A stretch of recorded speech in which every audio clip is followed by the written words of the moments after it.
ওম শান্তি ২৭ ডিচেম্বৰ ২০২১ বৰ্ষ প্ৰাতঃ মুৰলী বাবাৰ মহাবাক্য।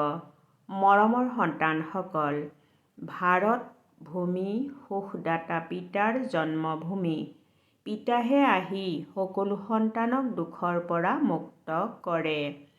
প্ৰশ্ন: আটাইতকৈ শ্ৰেষ্ঠ বৰ দীঘলীয়া কাহিনী কোনটো, যিটো তোমালোক সন্তানসকলৰ বাবে সাধাৰণ?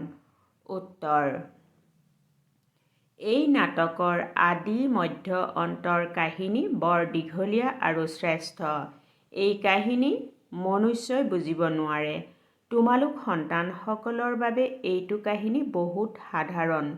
তোমালোকে জানা এইখন নাটক কেনেকৈ হুবহু পুনৰাবৃত্তি হয়, এই চিৰি কেনেকৈ ঘূৰি থাকে। গীত। ওম নমঃ শিৱায়। ওম শান্তি।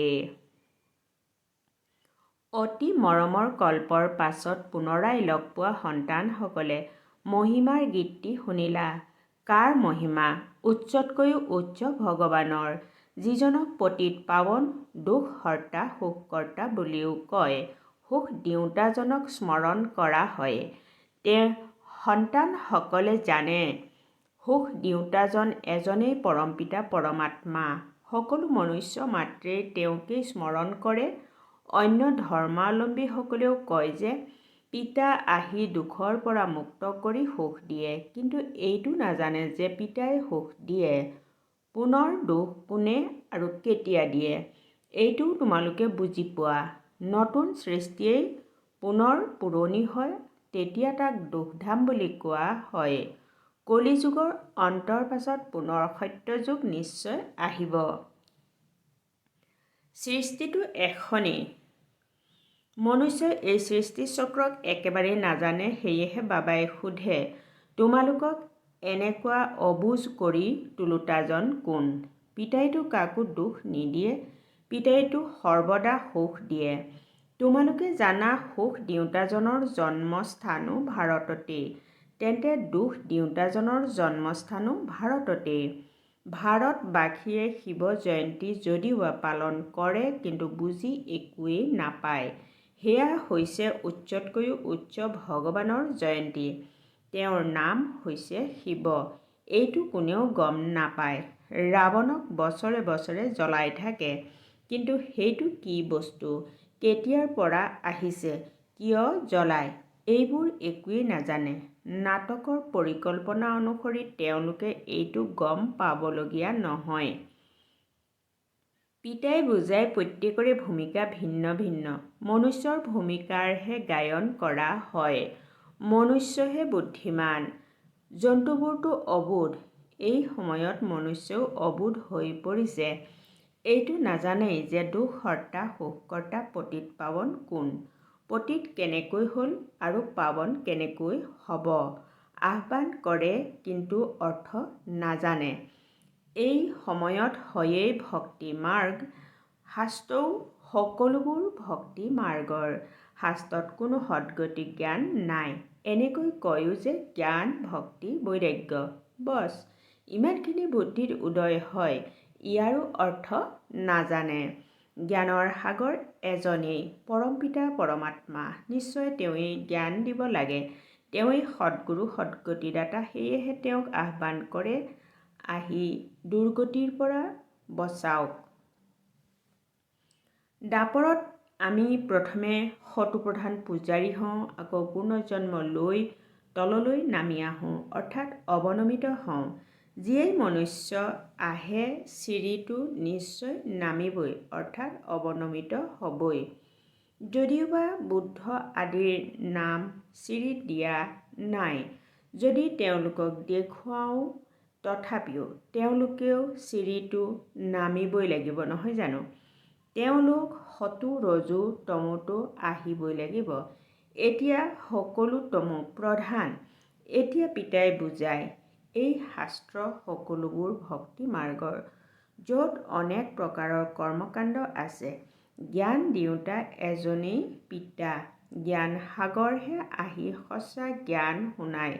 আধা কল্প হৈছে দিন, তাত ভক্তিৰ কথাই নাই, দিনত কেতিয়াও উজুতি নাখায়। তাততো সুখেই সুখ, অৰ্থাৎ স্বৰ্গততো সুখেই সুখ। সেই পিতাৰ উত্তৰাধিকাৰ তোমালোকে কল্পৰ সংগমত প্ৰাপ্ত কৰা। এই জ্ঞান পিতাই সেইসকল সন্তানক দিয়ে যিসকলক কল্প পূৰ্বে দিছিল আৰু কল্পই কল্পই দিয়েই থাকিব। তেওঁলোকৰ বুদ্ধিতহে ধাৰণ হ'ব যে ৰচয়িতাইহে ৰচনাৰ জ্ঞান দি আছে। চিত্ৰ কিমান তৈয়াৰ কৰে, পুনৰ সেইবোৰৰ কেলেণ্ডাৰো তৈয়াৰ হ'ব। নতুন বস্তু কিবা ওলালে তেতিয়া তাৰ বিস্তাৰ হয়। এতিয়া ভাৰতত ৰচয়িতা পিতা আহি ৰচয়িতা আৰু ৰচনাৰ জ্ঞান দি আছে। এয়াও বিস্তাৰ হ'ব আৰু বাহিৰলৈ সকলোৰে ওচৰলৈ যাব। তেতিয়া তেওঁলোকে ক'ব নোৱাৰিব যে আমি স্বৰ্গলৈ কিয় নাযাওঁ। সকলোৱে গম পাই যাব পূৰ্ব নিৰ্ধাৰিত নাটক হয়, ইয়াত হীন দেৰি হ'বই নোৱাৰে। জগততো অনেক মত আছে, কোনোবাই কয় প্ৰকৃতি, কোনোবাই কয় আত্মা নিৰ্লেপ, পাছলৈ এজন পিতাৰেহে শুনিব, বুজিব যথাযথ। আমি এই নাটকৰ ভাৱৰীয়াও হওঁ। এয়া বিভিন্ন ধৰ্মৰ বৃক্ষ, সকলোৰে বুদ্ধিৰ তলা খুলি যাব। এতিয়া তলা বন্ধ হৈ আছে। তোমালোকৰ ধৰ্মৰ কথা সুকীয়া, বাকী নাটকৰ পৰিকল্পনা অনুসৰি তেওঁলোক স্বৰ্গলৈ আহিব নোৱাৰে। আমাৰ ধৰ্ম প্ৰতিষ্ঠাপক অমুক সময়ত আহিল, যীশুখ্ৰীষ্ট জানো স্বৰ্গলৈ আহিল? এই সকলোবোৰ কথা এই বৃক্ষৰ অৰ্থাৎ কল্পবৃক্ষৰ চিত্ৰৰ দ্বাৰাহে বুদ্ধিত উদয় হ'ব, চিৰিৰ দ্বাৰা নহয়। বৃক্ষৰ অৰ্থাৎ কল্পবৃক্ষৰ চিত্ৰ বৰ ভাল, বুজিব এইখন পূৰ্ব নিৰ্ধাৰিত নাটক। বাকী যুগৰ কথা তোমালোকে বুজি পোৱা। আমি পাৱন হৈ পিতাক স্মৰণ কৰিলে তেতিয়া বিকৰ্ম বিনাশ হ'ব। যেতিয়া যুগযুক্ত হৈ যাম তেতিয়া নিজৰ বিষয়েও গম পোৱা যাব। ৰচয়িতা আৰু ৰচনাৰ জ্ঞান আগলৈ গৈ সকলোৱে বুজি পাব। এতিয়া নহয়। নাটকখনো বৰ যুক্তিৰে ৰচি থোৱা আছে। যুদ্ধটো লাগিবই। এতিয়া তোমালোকৰ বুদ্ধিত এই নাটকৰ ৰহস্য আছে।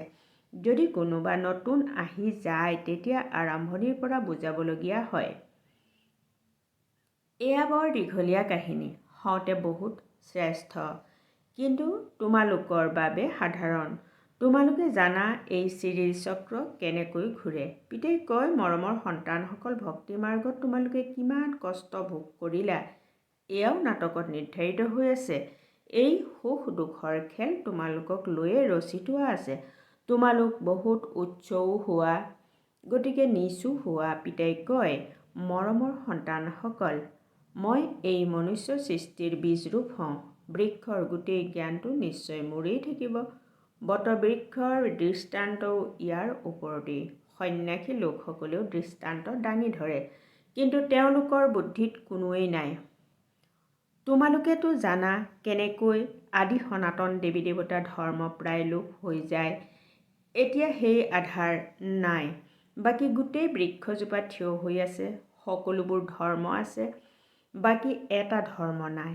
বটবৃক্ষও চোৱা কেনেকৈ থিয় হৈ আছে, মূল কাণ্ডডাল নাই। তথাপিও বৃক্ষজোপা সদায় সজীৱ হৈ আছে। অন্য বৃক্ষবোৰ আধাৰ অবিহনে শুকাই যায়, কিয়নো মূল কাণ্ড অবিহনে পানী কেনেকৈ পাব। কিন্তু সেই গোটেই বটবৃক্ষজোপা সতেজ হৈ থিয় হৈ আছে। এইটো আশ্চৰ্যজনক নহয় জানো? সেইদৰে এই বৃক্ষজোপাতো দেৱী দেৱতা ধৰ্ম নাই। নিজক বুজিয়েই নাপায়। দেৱতা ধৰ্মৰ সলনি হিন্দু বুলি কৈ দিছে।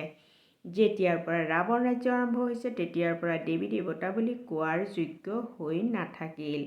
গতিকে নাম সলনি কৰি হিন্দু ৰাখি দিলে। দেৱতাসকলৰ কেৱল জড়চিত্ৰ স্মাৰক হৈ থাকিল।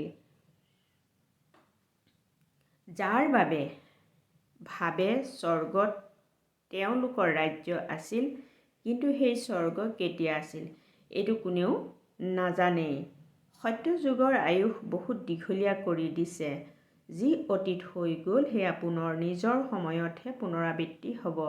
সেইটোৱেই চেহেৰা। এতিয়া জানো হ'ব পাৰে সেয়া পুনৰ স্বৰ্গতহে হ'ব। এই জ্ঞান তোমালোকেহে বুজি পোৱা। বাকী তেওঁলোক সকলোৱে ভক্তি কৰি পতিত হৈ গৈ থাকে। পাৱন সৃষ্টি আছিল। তোমালোকক পিতাই বহি বুজায়, কয়ও আপুনি অন্তৰ্যামী হয়। পিতাই কয়, মই জানো। বহি এজন এজনৰ অন্তৰক জানিম। কোনোৱে কয়, বাবা আপুনিতো সকলো জানে। আমি বিকাৰত যাওঁ, আপুনি সকলো জানে চাগৈ। পিতাই কয়, মই গোটেই দিন বহি এইবোৰ জানি থাকোঁ নেকি? মইতো আহিছোঁ পণ্ডিতসকলক পাৱন কৰি তুলিবলৈ। তোমালোকে জানা আমি বাবাৰ পৰা সুখৰ উত্তৰাধিকাৰ লৈ আছোঁ। বাকী সকলোবোৰ পুনৰাই মুক্তিধামলৈ গুচি যাব। কেনেকৈ যাব? ইয়াত তোমালোকৰ কি যায়? পিতাইহে আহি মুক্তি জীৱন মুক্তিলৈ লৈ যায়। হিচাপ নিকাচ নিষ্পত্তি কৰি সকলোৱে যাব লাগিব। তোমালোক শত্ৰুপ্ৰধান হ'ব লাগে। তোমালোকে অন্যৰ কথাত কিয় যোৱা? তমো প্ৰধানৰ পৰা শত্ৰুপ্ৰধান কৰি তোলোতা এজনেই পিতা। ভক্তি মাৰ্গত জ্ঞানৰ অহং মাত্ৰও থাকিব নোৱাৰে। এনেকৈ কয় জ্ঞান আৰু ভক্তি। সোধা জ্ঞান কিমান সময় আৰু ভক্তি কিমান সময় চলে? তেতিয়া একোৱে ক'ব নোৱাৰে। ভক্তি বেলেগ বস্তু। পিতাই নিজেই বুজায় যে মই কেনেকৈ আহোঁ, কাৰ শৰীৰত প্ৰৱেশ কৰোঁ। মনুষ্য ভক্তি মাৰ্গত আবদ্ধ হৈ থকাৰ কাৰণে মোক কাচিৎহে চিনি পায়। সেয়েহে তোমালোকে শিৱ শংকৰৰ চিত্ৰৰ ওপৰত বুজোৱা। তেওঁলোকে দুয়োজনকে এক কৰি দিয়ে। তেওঁ সূক্ষ্ম বতনবাসী, তেওঁ পৰম ধামৰ বাসী। দুয়োজনৰে স্থান বেলেগ বেলেগ। তেন্তে এটা নাম কেনেকৈ ৰাখিব পাৰে? তেওঁ নিৰাকাৰী, তেওঁ আকাৰী। এনেকৈ জানো ক'ব যে শংকৰৰ শৰীৰত শিৱই প্ৰৱেশ কৰে, সেয়েহে তোমালোকে শিৱ শংকৰ বুলি কৈ দিয়া। পিতাই বুজায়, মইতো এই ব্ৰহ্মাৰ শৰীৰত প্ৰৱেশ কৰোঁ। তোমালোকক এইটো কোনে ক'লে যে শিৱ শংকৰ এজন হয়? শংকৰকতো কেতিয়াও কোনেও ঈশ্বৰ পিতা বুলি নকয়। তেওঁকতো ডিঙিত সাপ দি চেহেৰাই কেনেকুৱা কৰি দিছে, আকৌ বলদ গৰুত আৰোহণ কৰা দেখুৱায়। শংকৰক ভগৱান বুলিতো একেবাৰেই নামানিব। একমাত্ৰ শিৱ বাবাইহে ভক্তিত সকলোৰে মনোকামনা পূৰ্ণ কৰে। শংকৰৰ কাৰণেতো কেৱল কয় চকু মেলিলে তেতিয়া বিনাশ হৈ গ'ল। বাকী সূক্ষ্ম বতনত কোনো বলদ সাপ আদি থাকে জানো? সেইবোৰৰতো জন্ম ইয়াত হয়। কিমান পাথৰ বুদ্ধিৰ হৈ গৈছে, এইটোও বুজি নাপায় যে আমি পতিত। পিতাই কয়, মই এই সাধুসকলৰো উদ্ধাৰ কৰিবলৈ আহিছোঁ। কিবা প্ৰাপ্ত কৰিবৰ কাৰণে সাধনা কৰা হয়। তেন্তে সাধু লোকসকলে আকৌ নিজক শিৱ বা ভগৱান বুলি কেনেকৈ ক'ব পাৰে? শিৱইতো সাধনা কৰাৰ দৰকাৰেই নাই। তেওঁলোকৰতো নামেই হৈছে সন্ন্যাসী। ভগৱানে জানো কেতিয়াবা সন্ন্যাস কৰিবলগীয়া হয়? সন্ন্যাস ধাৰণ কৰোঁতাসকলে গেৰুৱা বস্ত্ৰ ধাৰণ কৰিবলগীয়া হয়। ভগৱানেও এনেকুৱা বস্ত্ৰ ধাৰণ কৰিবলগীয়া হয় জানো? তেওঁতো হয়েই পতিত পাৱন। তেওঁ কয়, মই এই বেশধাৰীসকলকো উদ্ধাৰ কৰোঁ।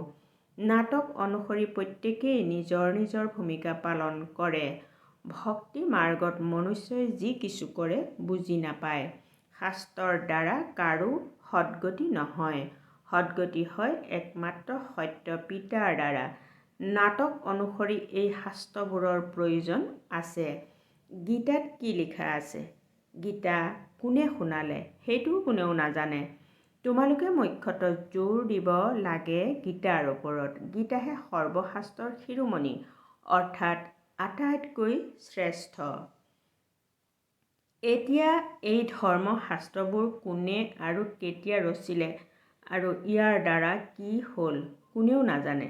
গীতাত যি কিছু লিখি আহিছা সেয়া পুনৰ পুনৰাবৃত্তি হ'ব। আমি তাক ভাল বা বেয়া একো বুলি নকওঁ, কিন্তু বুজি পাওঁ এইবোৰ ভক্তিমাৰ্গৰ সামগ্ৰী, যাৰ দ্বাৰা মনুষ্য অৱনমিত হৈ গৈ থাকে। পূৰা 84 জন্ম লৈ লৈ অৱৰোহণ কলাততো আহিবই লাগে। যেতিয়া সকলো নিজৰ নিজৰ ভূমিকা পালন কৰিবলৈ আহি যায়, তেতিয়া অন্তিমত পিতা আহে সকলোকে লৈ যাবলৈ। সেয়েহে তেওঁক পতিত পাৱন বুলি কোৱা হয়, সকলোৰে সদ্গতি দাতা। তেওঁ যেতিয়া আহে তেতিয়াহে আহি ৰচয়িতা আৰু ৰচনাৰ আদি মধ্য অন্তৰ জ্ঞান শুনায়। এতিয়া পিতাই বহি পঢ়ায়, এয়াও মায়াই বাৰে বাৰে পাহৰাই দিয়ে। নহ'লেতো ভগৱানে আমাক পঢ়াই বিশ্বৰ মালিক কৰি তোলে, তেন্তে কিমান আনন্দিত হ'ব লাগে। সত্য যুগত এই জ্ঞান নাথাকিব। পুনৰ ভক্তি মাৰ্গত সেইবোৰেই ভক্তিৰ শাস্ত্ৰ হ'বগৈ। 2500 বছৰ এই ভূমিকা পালন কৰিবই লাগে। এই চক্ৰৰ জ্ঞান তোমালোকৰ বুদ্ধিত আছে। সেই লোকসকলেতো পতিত পাৱনকো নাজানে আৰু পাৱনৰ পৰা পতিত কোনে কৰি তোলে এইটোও নাজানে। কেৱল পুতলা বনাই খেলি থাকে, বুজি একোৱেই নাপায়। তোমালোকক ক'ব তোমালোকো ভাৰতবাসী। তোমালোকে আকৌ কেনেকৈ কোৱা যে কেৱল ভাৰতবাসীয়ে একো নুবুজে, অবোধ হয়। তোমালোকে ক'বা এয়া বেহুদৰ পিতাই কয়, তেওঁ এই জ্ঞান দি আছে, আমি তেওঁৰ দ্বাৰা বুদ্ধিমান হৈছোঁ। প্ৰদৰ্শনীলৈ বহুত লোক আহে, কয় এই জ্ঞান বহুত ভাল। বাহিৰলৈ গ'লে বা বাহিৰলৈ গ'ল আৰু শেষ, কিয়নো তেওঁলোক সকলো হৈছে ৰাৱণৰ অনুগামী। তোমালোক এতিয়া হৈছা ৰামৰ অনুগামী। তোমালোক সন্তানসকলৰ বুদ্ধিত আছে যে আমাক ৰচয়িতা পিতাই বুজাই আছে, পতিতৰ পৰা পাৱন কৰি আছে। পিতাই আমাৰ কল্যাণ কৰে, আমি আকৌ অন্যৰ কল্যাণ কৰিব লাগে। যিমান বহুতৰে কল্যাণ কৰিবা সিমানে উচ্চ পদ পাবা। এয়া হৈছে আত্মিক সেৱা। আত্মাকহে বুজাবলগীয়া হয়, বুজেওতো আত্মাইহে। আধা কল্পত তোমালোক দেহ অভিমানী হোৱা। দেহী অভিমানী হ'লে আধা কল্প সুখ, দেহ অভিমানী হ'লে আধা কল্প দুখ। কিমান পাৰ্থক্য আছে।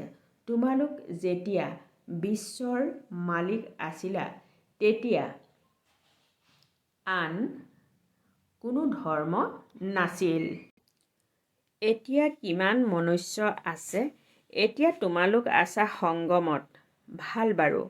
অতি মৰমৰ কল্পৰ পাছত পুনৰাই লগ পোৱা সন্তানসকলৰ প্ৰতি মাতা পিতা বাপ-দাদাৰ স্নেহপূৰ্ণ স্মৰণ আৰু সুপ্ৰভাত। আত্মিক পিতাৰ আত্মিক সন্তানসকলক নমস্কাৰ। ধাৰণাৰ বাবে মুখ্য সাৰ। নম্বৰ 1, স্মৃতিৰ শক্তিৰে সকলোবোৰ হিচাপ নিকাচ নিষ্পত্তি কৰি শতোপ্ৰধান হৈ ঘৰলৈ উভতি যাব লাগে। অন্য কোনো কথাত যাব নালাগে। 2 নম্বৰ, ভগৱানে আমাক পঢ়াই বিশ্বৰ মালিক কৰি তোলে, এইটো আনন্দত থাকিব লাগে। আত্মিক সেৱা কৰিব লাগে। বৰদান, সাধাৰণতাৰ দ্বাৰা মহানতাক প্ৰসিদ্ধ কৰোঁতা, সাধাৰণ আৰু নিদৰ্শন স্বৰূপ হোৱা। বহলাই এনেদৰে কোৱা হৈছে, যেনেকৈ কিবা সাধাৰণ বস্তু যদি স্বচ্ছ হয় তেন্তে নিজৰ ফালে আকৰ্ষিত নিশ্চয় কৰে, তেনেকৈ মনৰ সংকল্পবোৰত, সম্বন্ধত, ব্যৱহাৰত, থকা মেলাত যিসকল সাধাৰণ আৰু স্বচ্ছ হৈ থাকে তেওঁলোক নিদৰ্শন স্বৰূপ হৈ সকলোকে নিজৰ ফালে স্বতঃ আকৰ্ষিত কৰে। চিম্পল অৰ্থাৎ সাধাৰণ, সাধাৰণতাৰ দ্বাৰাহে মহানতা প্ৰসিদ্ধ হয়। যিসকল সাধাৰণ অৰ্থাৎ চিম্পল নহয় তেওঁলোক সমস্যা স্বৰূপ হৈ যায়। শ্লোগান, অন্তৰেৰে কোৱা মোৰ বাবা, তেতিয়া মায়াৰ সংজ্ঞাহীনতাই বন্ধ কৰি থোৱা নেত্ৰ মুকলি হৈ যাব। ওম শান্তি।